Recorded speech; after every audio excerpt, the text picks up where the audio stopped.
Hello friend, I hope आप सब ठीक होंगे, मस्त होंगे, चकाचक। I am fine. मैं ठीक हूँ। आप सब कैसे हैं? आप सब अपना बताइए, कमेंट में कमेंट करिएगा ज़रूर। आज पुष्पी पादपों में लैंगिक जनन का लेक्चर नंबर 7 लेके आए हैं, जिसमें हम बताएंगे बहुजीन क्या है, बहुजीनी वंशागति क्या होता है। इससे पहले हम लोगों ने पढ़ चुका था। क्या पढ़े थे? जैसे क्या होता है कि हम लोग बताए थे बहुप्रभाविता क्या होता है, सहप्रभाविता क्या होता है, अपूर्ण प्रभाविता क्या होता है, बहुयुग्म विकल्पता क्या होता है, एक संकर संकरण क्या होता है, द्विसंकर संकरण क्या होता है, द्विसंकर संकरण में स्वतंत्र अभिवन का नियम क्या है। यहाँ तक हम लोग सब पढ़ चुके थे। मेंडल क्या है, आधुनिक अनुवांशिकी के जनक क्या है। आज हम पढ़ेंगे बहुजीनी वंशागति क्या होता है। आप सबको हमारी तरफ से आप सभी को इस प्लेटफॉर्म पर आप सभी का स्वागत है।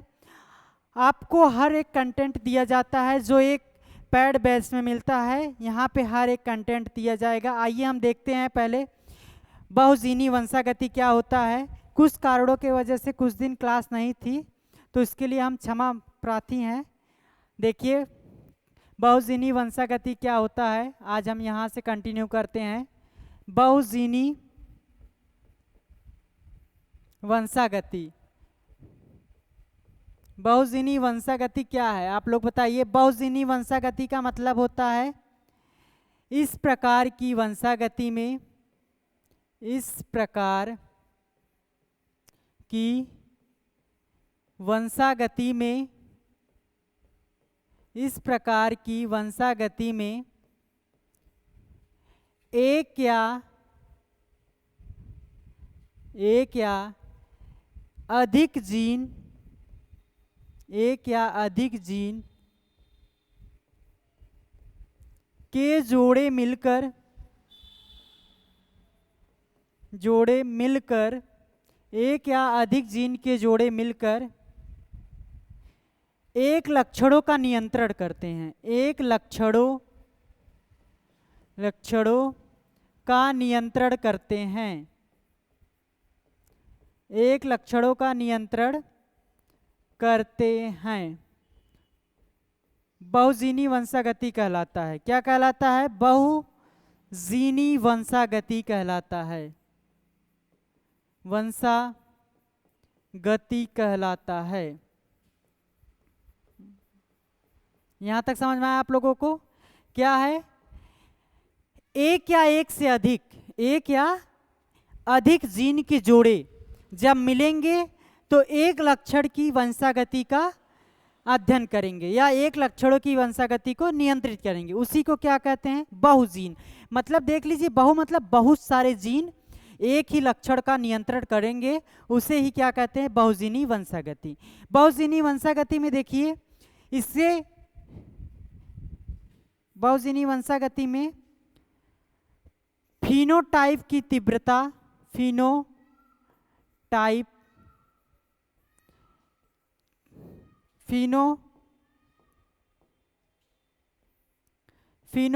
की तीव्रता, जो फिनोटाइप होता है उसकी तीव्रता प्रभावी एलील की संख्या पर निर्भर करता है। किस पर निर्भर करता है? प्रभावी फिनोटाइप की तीव्रता प्रभावी एलील की संख्या पर निर्भर करता है। संख्या पर निर्भर करता है। बहुजीनी वंशागति में जो फिनोटाइप होती है, फिनोटाइप की जो तीव्रता होती है उसको कौन प्रभाव करता है? प्रभावी एलील की संख्या पर निर्भर होता है। फिनोटाइप की तीव्रता प्रभावी एलील की संख्या पर निर्भर करता है। यहाँ तक आप लोगों को समझ में आया? यह मात्रात्मक तथा परिणात्मक वंशागति भी इसे कहते हैं। इसमें वातावरण का अनुवांशिकता भी इसमें प्रेजेंट होता है। देखिए इसके आगे अगली स्लाइड में बहुजीनी वंशागति में दूसरा पॉइंट है, यह मात्रात्मक या परिणात्मक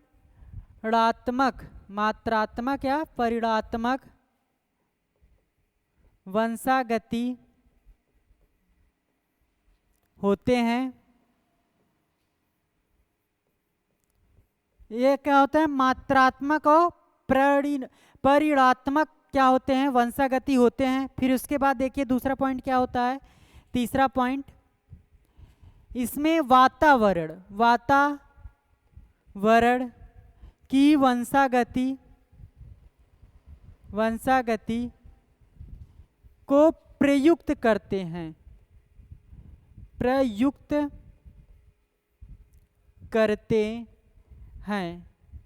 इसमें वातावरण की वंशागति को भी प्रयुक्त करते हैं। यहाँ तक आप लोगों को समझ में आया हो तो कमेंट करिए, नोट करिए यहाँ तक। फिर इसके बाद देखिए एक प्रभावी एलील का योगदान जो होता है वह maximum phenotype minus minimum phenotype अपन प्रभावी एलील की संख्या पर निर्भर करता है। देखिए एक यहाँ से एक न्यूमेरिकल आ सकता है, एक प्रभावी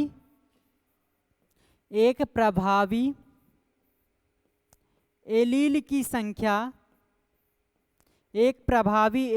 संख्या का योगदान एक प्रभावी एलील की संख्या का योगदान जो होता है वह होता है मैक्सिमम फिनोटाइप, मैक्सिमम मतलब अधिकतम, और मिनिमम फिनोटाइप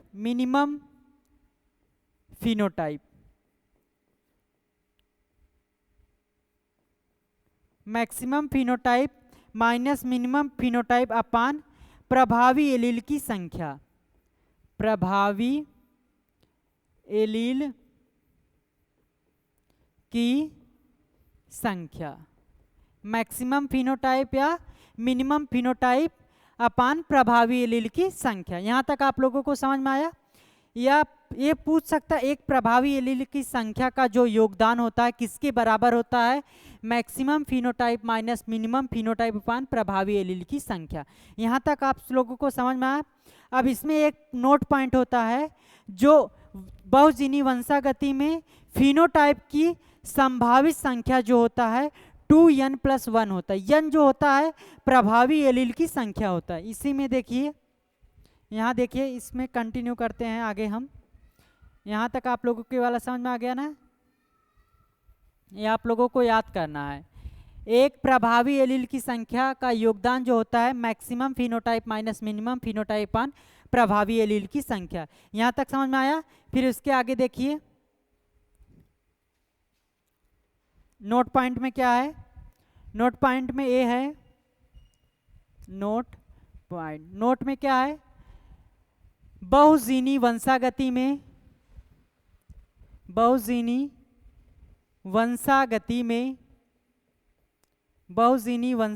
में संभावित फिनोटाइप की संख्या, फिनोटाइप की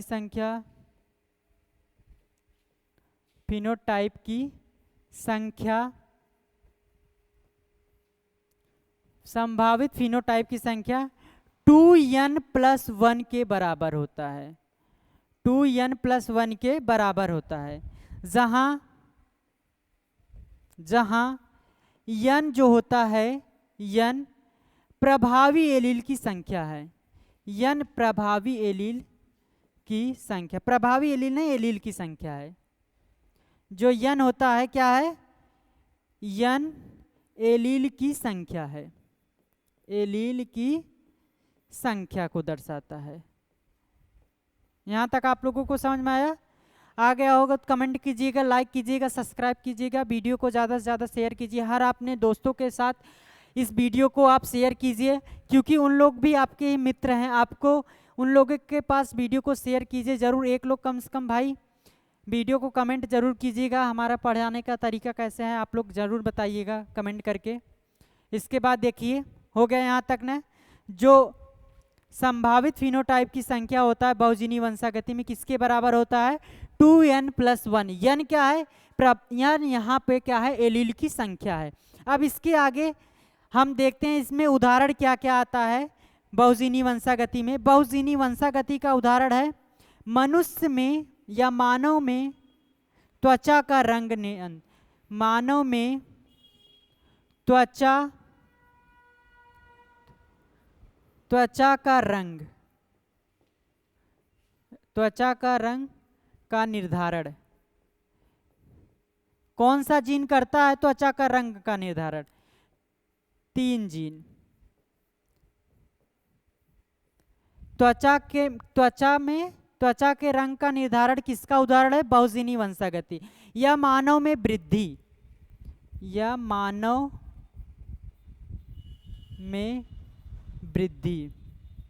वृद्धि करने वाला जीन कौन सा है? 3 जीन होते हैं जिसे क्या कहते हैं? बहुजीनी होता है।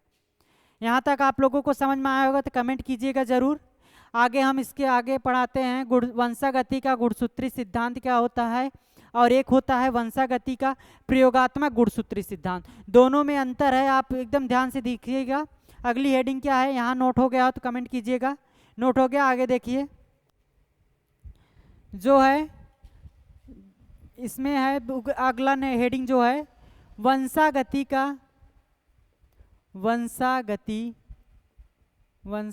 की गुणसूत्री सिद्धांत।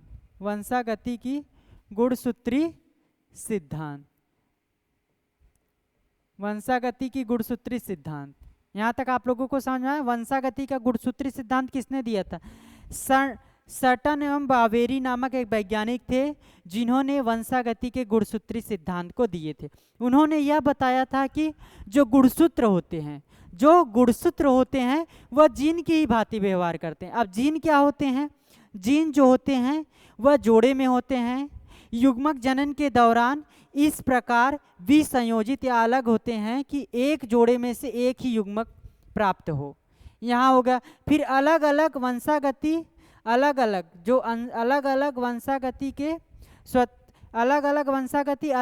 का स्वतंत्र अभिवन करते हैं। एक नियम है, जीन क्या जोड़े में होते हैं। युग्मक जनन के निर्माण के समय जोड़े में से एक जीन ही युग्मक का निर्माण करता है, यही होता है जीन। अब देखिए वंशागति का गुणसूत्री सिद्धांत जो होता है किसने दिया था? सर्टन एवं वावेरी नामक वैज्ञानिक ने। सर्टन एवं वावेरी नामक वैज्ञानिक ने दिया था। किसने दिया था? सर्टन एवं वावेरी ने। इन्होंने क्या बताया था? इन्होंने बताया था कि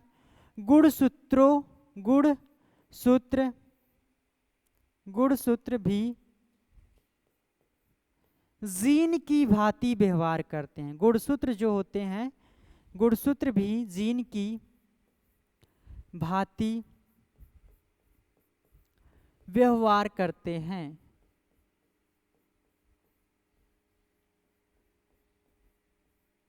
यहां तक समझ में आया? जो गुणसूत्र होते हैं वह जीन के भांति व्यवहार करते हैं। यहां तक आप लोगों को समझ में आ गया? अब देखिए जीन क्या है, गुणसूत्र क्या है। जीन और गुणसूत्र में अंतर देख लीजिए पहले यहीं पे। जीन व गुणसूत्र में अंतर।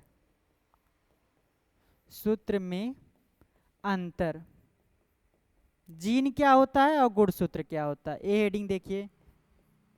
यहाँ आप लोग को कमेंट करके बताना है भाई पढ़ाने का तरीका कैसा है, आप लोगों को समझ में आता है कि नहीं आता है, ये आप लोगों की जिम्मेदारी है। ये सब आप लोगों को कमेंट में करके बताना है। एक तरफ लिखिए जीन और एक तरफ लिखिए गुणसूत्र। एक तरफ क्या है? जीन और एक तरफ क्या है? गुणसूत्र। जो जीन होता है, जीन जो होता है, जीन जोड़े में होता है। जोड़े में होते हैं। जीन जो होता है जोड़े में होते हैं। गुणसूत्र भी जोड़े में होते हैं। जीन और जोड़े में होते हैं। जीन भी जोड़े में रहेंगे और गुणसूत्र भी जोड़े में रहेंगे। यहाँ तक समझ में आया आप लोगों को? जीन भी जोड़े में रहेंगे, गुणसूत्र भी जोड़े में रहेंगे। इसके आगे हम ऊपर कर दें, यहाँ नोट कर लीजिए सब लोग अपना अपना जल्दी से। ऊपर हम कर रहे हैं, देखिए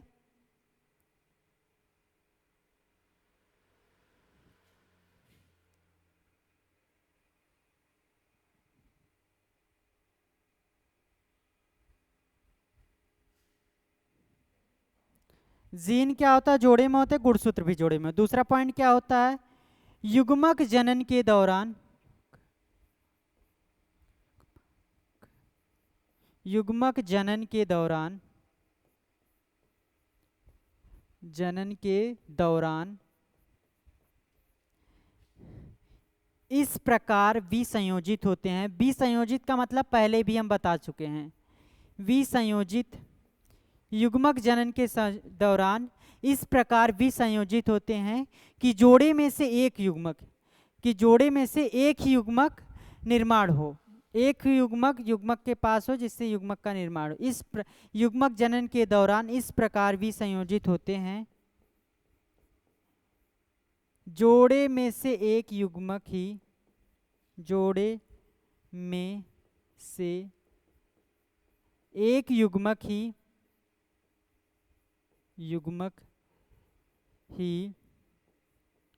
जा पाते हैं, जोड़े में से एक युग्मक ही जा पाते हैं। जो जोड़े में से एक युग्मक जा पाते हैं उसे हम क्या कहते हैं, आप लोग देखिए, युग्मक जनन के दौरान इस प्रकार विसंयोजित होते हैं कि जोड़े में से एक युग्मक जा पाते हैं। फिर यहाँ पे भी सेम टू सेम यही रहेगा, युग्मक जनन के दौरान इस प्रकार विसंयोजित होते हैं कि एक जोड़े में से एक ही युग्मक अपना जा पाते हैं युग्मक निर्माण कराने के लिए। जोड़े में से एक ही युग्मक जा पाएंगे, सेम यही लिख दे रहे हैं, सेम, यही सेम रहेगा। अलग क्या रहता है, एक वंशागति दूसरे, एक वंशागति का जो होता है स्वतंत्र वंशागति का, एक जोड़े का स्वतंत्र वंशागति दूसरे से अलग होता है, यही है जो होता है। यहाँ देखिए, इसमें जो होता है एक जोड़े में, इसमें अलग क्या है वही देखिए आप लोग, यहाँ तक नोट हो गया। जोड़, जीन जो होता है जोड़े में होते हैं, गुणसूत्र में जोड़े होते हैं। युग्मक जनन के दौरान इस प्रकार विसंयोजित होते हैं कि जोड़े में से एक युग्मक ही जा पाते हैं। सेम उसी प्रकार इसमें है। अब अंतर देखिए क्या है, यहाँ देख लीजिए अंतर क्या है। अब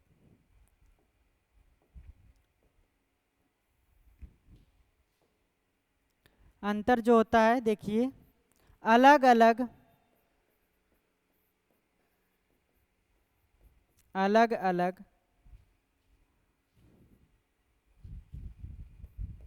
वंशागति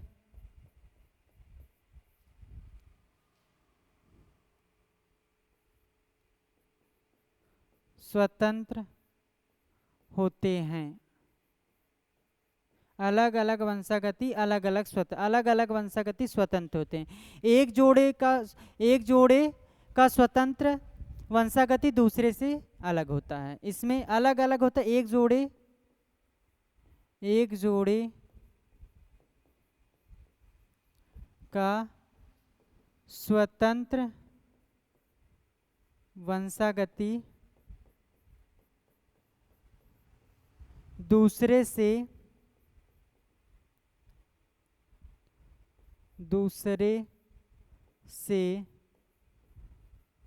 स्वतंत्र होते हैं।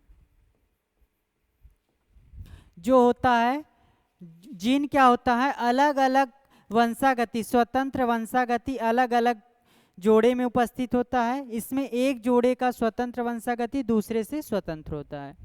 यहाँ तक समझ में आया ना।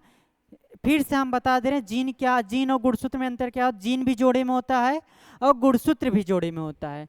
युग्मक जब जनन होता है, युग्मक का जनन जब होता है तो एक जोड़े में से एक ही युग्मक जाता है युग्मक निर्माण के लिए। वो इस प्रकार गुणसूत्र भी युग्मक जनन के दौरान एक जोड़े में से एक ही युग्मक निर्माण की क्रिया में जा पाते हैं। यहाँ तक समझ में आया। अलग अलग स्वतंत्र वंशागति अलग अलग प्रकार के वंशागति में होते हैं। इसमें एक जोड़े की स्वतंत्र वंशागति दूसरे से अलग होता है या स्वतंत्र होता है। समझ में आया ना। फिर उसके बाद आइए हम लोग देखते हैं वंशागति का प्रयोगात्मक गुणसूत्री सिद्धांत। इससे पहले हम लोग क्या जाने थे, इसके पहले हम लोग देखे थे, यहाँ पे देखिए ये आप लोग नोट कर लीजिएगा भाई, देख लीजिए यहाँ पे हम कर दे रहे हैं आप लोगों के लिए, अब समझ में आएगा। ए या हो गया, देखिए समझ में आएगा नहीं।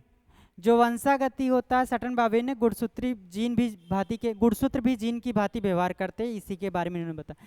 वंशागति के गुणसूत्री सिद्धांत है। अब इसके बाद जो होता है, अब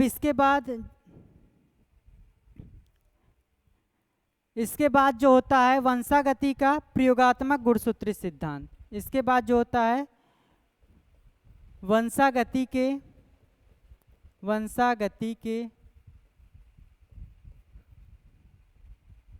गुणसूत्री सिद्धांत का प्रयोगात्मक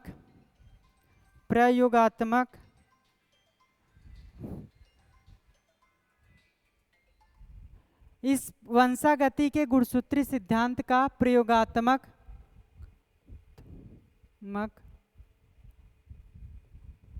सत्यापन, वंशागति के गुणसूत्री का प्रयोगात्मक सत्यापन। इसमें देखिए इन्होंने किसने दिया था, इन्होंने इसमें जो वंशागति का प्रयोगात्मक सत्यापन है गुणसूत्रों का, टी.एच. मॉर्गन ने दिया था। किसने दिया था? टी.एच. मॉर्गन ने। इन्होंने बताया सहलग्नता शब्द दिया था, सहलग्नता शब्द दिया। फिर सहलग्नता जो होता है, सहलग्नता लैंगिक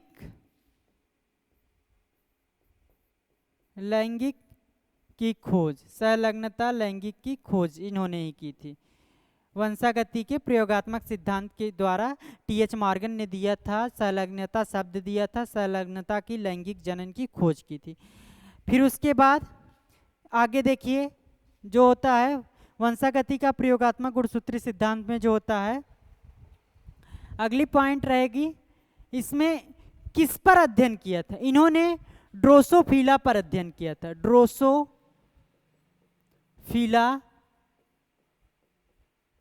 जिसे कहते हैं फल मधुमक्खी,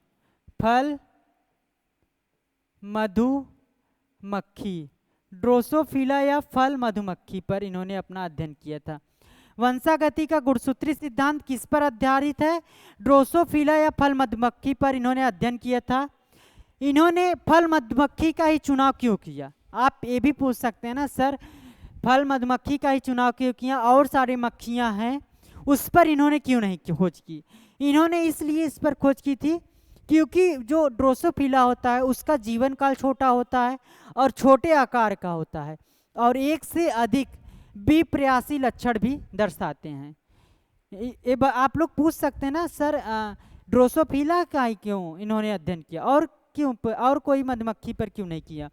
तो हम बताएंगे, आप लोग बताना कि ये जो होता है इसमें जो होता है इसका चुनाव क्यों हुआ?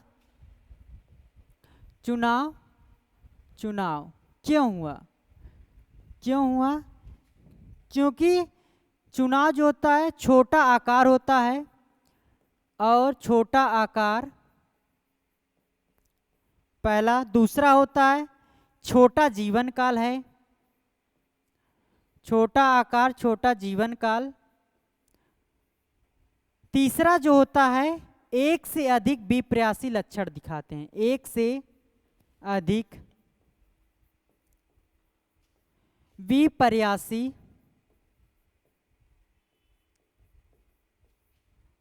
लक्षण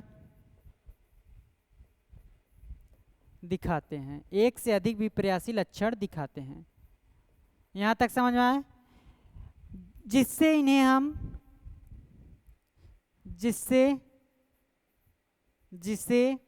हम प्लम में ग्रोथ करा सकते हैं। यहां तक समझ में आया? चुनाव क्यों हुआ? क्योंकि छोटा आकार था, छोटा जीवन काल था, एक से अधिक विप्रयासी लक्षण दिखाते थे और इन्हें हम प्लम में इनका अध्ययन प्लम में हम इनको ग्रो करा सकते थे, छोटा आकार होने के कारण। बड़ा आकार रहेगा तो हम किस लैब में लेके जाएंगे? आप लोग अपने दिमाग से सोचिए, अगर बड़ा आकार रहेगा तो फल मधुमक्खी का अगर बड़ा आकार रहेगा तो हम किस लैब में उसको टेस्ट करेंगे? और जीवन काल बहुत ज़्यादा रहेगा तो हमको कैसे पता चलेगा? अगर जैसे और किसी पर कराया जाए, अगर किसी का जीवन काल 60-70 वर्ष है तो हम एक बार उस पर एक्सपेरिमेंट करेंगे तो उसका परिणाम हमको कितने दिन बाद मिले क्या पता। इसका जीवन काल कम होता है तो इसीलिए इसका ही प्रयोग किया जाता है। अब यहाँ तक आप लोगों को समझ में आ गया हो तो आप लोग कमेंट कीजिएगा भाई यहाँ तक समझ में आ गया है कि नहीं। अब इसके बाद हम जो पढ़ाएंगे सहलग्नता क्या है वो अगली हेडिंग अगली लेक्चर में पढ़ाएंगे। सहलग्नता क्या है, सहलग्नता की खोज क्यों हुई थी, आप सहलग्नता किस संकर संकरण का उदाहरण है। यह सहलग्नता जो होता है, पहले आप लोग यहाँ पे समझ में आया है जी। आप लोग के लिए एक शायरी है कि शायरी नहीं है, आप लोग समझ लीजिए जो भी है एक वाक्य है कि बिखरने दो जिंदगी ऐसे है, आप सॉरी जिंदगी है बिखरने दो, जिंदगी है कितने बिखरेगी, ऐसे कुछ है, अभी याद नहीं आ रहा है थोड़ा सॉरी। हम आप लोग के लिए कुछ आप लोग के लिए इससे फिर से हम रिवीजन करें। देखिए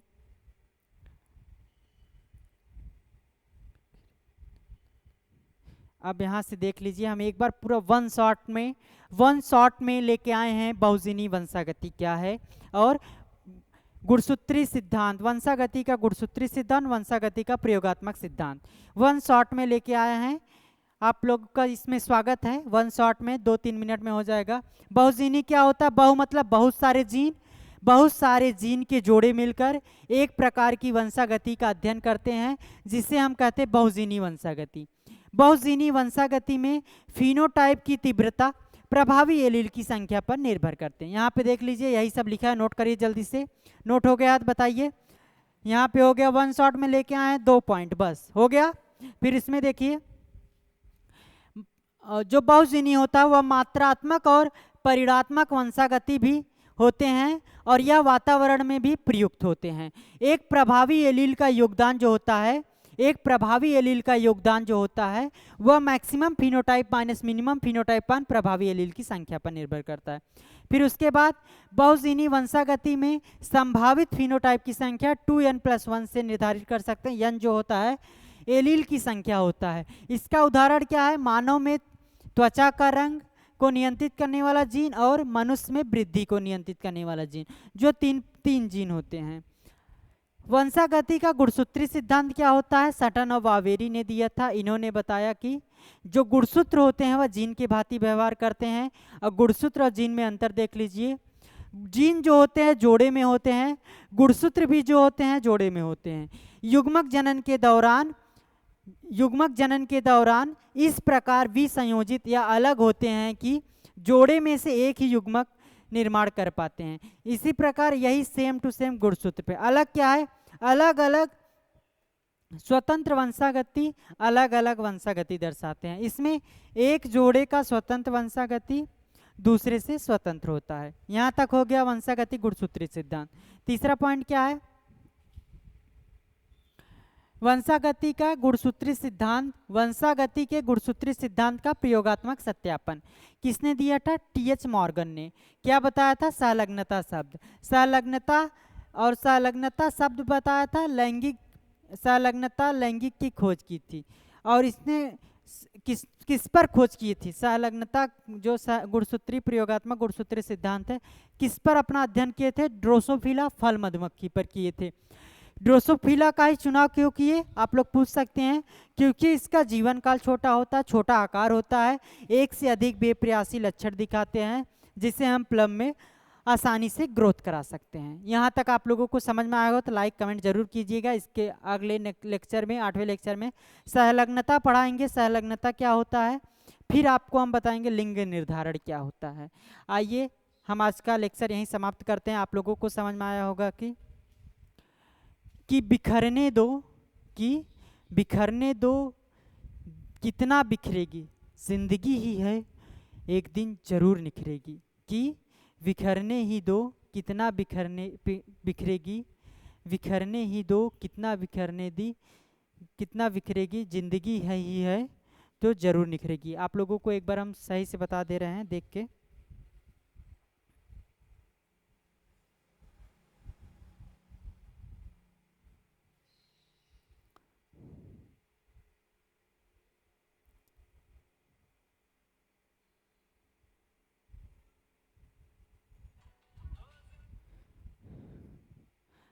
यहाँ है कि आप लोग को देखिए हम बता रहे हैं,